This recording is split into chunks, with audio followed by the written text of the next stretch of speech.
सफ़र शुरू करने से पहले किसी ने तो कहा था कि उदयपुर रात में ज़्यादा सुंदर दिखता है और शहर की असली खूबसूरती तो उसकी गलियों में मिलती है, जिन गलियों को देखने के लिए मैं निकल गया। पर रात के अंधेरे में ये शहर कुछ ज़्यादा चमक नहीं रहा था और गलियां भी सुनसान हो चुकी थी। अब कारण कुछ भी हो सकता है, पर इस शहर में कलाकारों की कोई कमी नहीं थी, चाहे वो कलाकारी कपड़ों पे तस्वीरें पोतना हो या फिर सोने को पिघलाना और या फिर पत्थर को चमकाना। लोग थे बड़े इंटरेस्टिंग यहाँ के, और अब कुछ लोग ऐसे भी थे जिन्हें पिलर और डस्टबिन में कम फर्क दिखता था।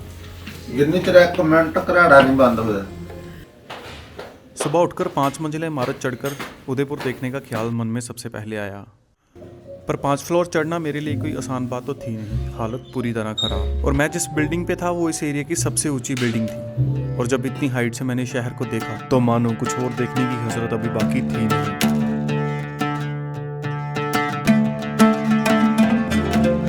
नहीं यार, मैं कितनी देर बाद इतनी अर्ली उठा हूँ, और ये सुबह की धूप मेरे फेस पे हिट कर रही है, तो मुझे इतनी अच्छी फीलिंग आ रही है यहाँ बैठ के कि बताना मुश्किल है मेरे लिए।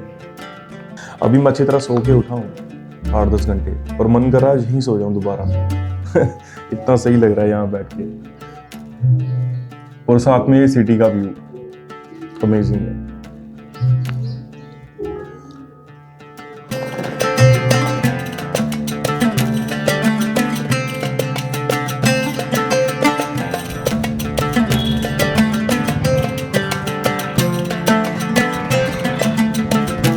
अब बारी थी शहर को दिन में देखने की, मगर उससे पहले गंगोर घाट पर इस उबलती हुई चाय की खुशबू ने मुझे अपनी तरफ रोका।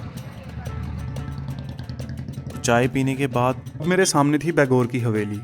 इस हवेली को 1751 में बनाया गया। ये किसी राजा के लिए नहीं बल्कि एक मंत्री के लिए बनाई गई थी, और इस हवेली में टोटल 138 कमरे थे, जो आज भी इस हवेली का इतिहास अपने अंदर जिंदा रखे हुए हैं। यहाँ आज भी राजाओं की बैठक लगती है और फैसले सुनाए जाते हैं, और दुनिया की सबसे बड़ी पगड़ी इसी हवेली में है।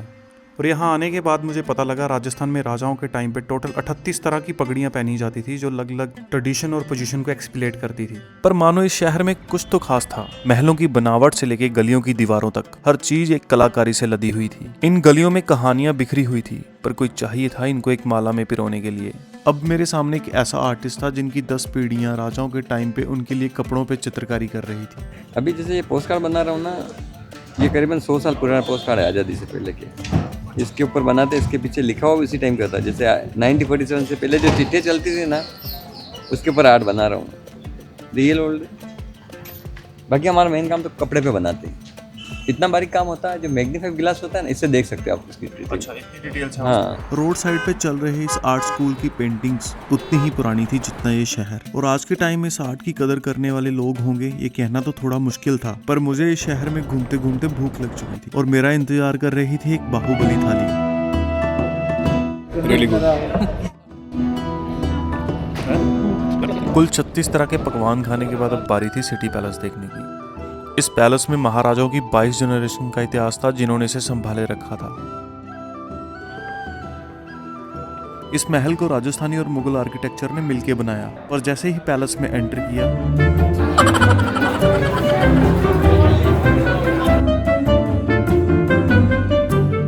सिटी पैलेस उदयपुर का सबसे पुराना महल है, जिसे महाराजा उदय सिंह ने 1559 में बनाना शुरू किया, और इसे बनाने में तकरीबन 400 साल लगे, जिसे महाराजाओं की 22 जनरेशन ने मिलकर पूरा किया। अब हिस्ट्री सुनाने के लिए मेरे पास तो कोई गाइड था नहीं, तो क्या किया, घुस गए किसी और की क्लास में। सुना है ना, यहाँ से ज्ञान फ्री में मिले, वहीं घुस जाओ।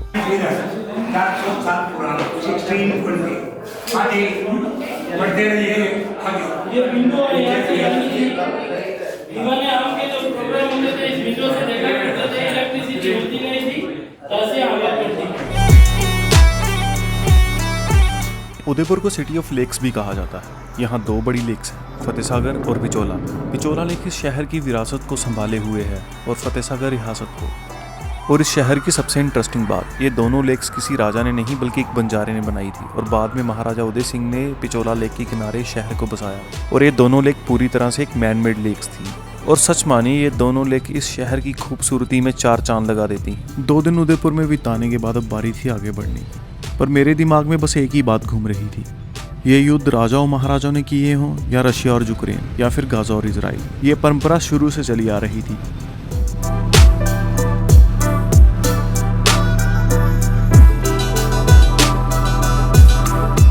का सफ़र थोड़ा लंबा था। मुझे उदयपुर से निकल के माउंट आबू होकर गुजरात में एंटर करना था। सुबह अर्ली निकले थे थोड़ा उदयपुर से, तो पहले सोचा था कि निकलते हैं थोड़ा अर्ली, फिर निकलते चेकआउट करते 10-11 बज गए। और अभी माउंट आबू यहाँ से 21 किलोमीटर है और काफ़ी पीछे से ही ग्रीनरी आना शुरू हो गई थी। मतलब काफ़ी इस एरिए में और पूरे रेगिस्तान में काफ़ी फ़र्क है। यहाँ पे आपको मिट्टी मिलना शुरू हो जाती है, पर राजस्थान का कल्चर आप अभी भी देख पाओगे, वो लास्ट राजस्थान तक बिल्कुल रहेगा ही रहेगा। अभी भी आपको महलों जैसे घर दिखेंगे।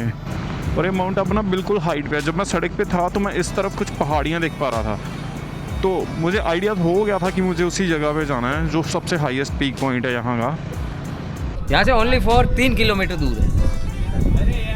यहाँ से ओनली फॉर 3 किलोमीटर। इधर से आप सीधे जाएंगे, फर्स्ट लेफ्ट लेना आपको, सेकंड राइट लेना है, सीधा टेंपल आएगा, दिलवारा टेंपल। वो देखने के बाद में अगर आपको टाइम है तो फिर गुरु शिखर वहाँ से आपको 14 किलोमीटर दूर पड़ेगा। अब सफ़र में पीछे चलने के कारण गुरु शिखर तक तो मैं जा नहीं पाया क्योंकि मुझे कहीं और पहुंचना था। पर इन अरावली की हिल्स को देख के मेरे जहन में एक ही बात गूंज रही थी, क्यों सरकार इन हिल्स को माइनिंग के लिए लीगल कर रही थी। पर उससे पहले एक छोटी स्टोरी पे फोकस करते हैं। आज का हिंदू खतरे में है।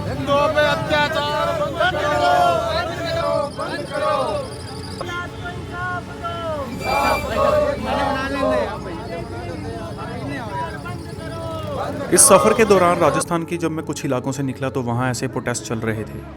आज सब लोग अपनी अपनी कम्युनिटी को बचाने के चक्कर में लगे हुए हैं, पर इन हिल्स का क्या, इस इन्वायरमेंट का क्या? इन्हें प्रोटेक्ट करना और इन्हें बचाना हमारा धर्म नहीं है? ये अरावली की हिल्स 3.2 बिलियन ईयर पुरानी है, जिनकी हाइट 1722 मीटर और लंबाई 692 किलोमीटर लंबी है। गुजरात से लेकर दिल्ली तक का एरिया कवर करती हैं, जिन्हें लेकर सरकार ने अब एक नया रूल निकाला है कि जो पहाड़ियाँ 99 मीटर से नीचे हैं उन्हें अरावली नहीं माना जाएगा, यानी कि उन पे अब लीगली तौर से माइनिंग की जाएगी। पर इसमें सानू की फ़र्क पैंदा है। असली देशभक्ति हिंदू बचाने और गौ रक्षा में ही है। हटाओ ये इन्वायरमेंट बचाने के नारे। पर भैया कुछ भी हो, टाइल और मार्बल राजस्थान से ही बढ़िया मिलता है। एक तो भैया गूगल मैप का कोई भरोसा मत करना। मैंने माउंट आबू से नीचे उतरते समय गूगल मैप ऑन किया था और वो जिन जिन गलियों से मुझे लेके आया है ना, पूछो ही मत। रात को देर से पहुंचे और बड़ी मुश्किल से कोई रहने का ठिकाना मिला। और भैया वो सुबह का खाया हुआ बाहुबली खाना अभी तक मुझे तंग कर रहा था। हम कल शाम को ही यहाँ पहुँच गए थे और मैं यहाँ का सनसेट देखना चाहता था क्योंकि कच्छ का सनसेट काफ़ी फेमस है। यहाँ तक देख पा रहे हो, बस नमक ही नमक है।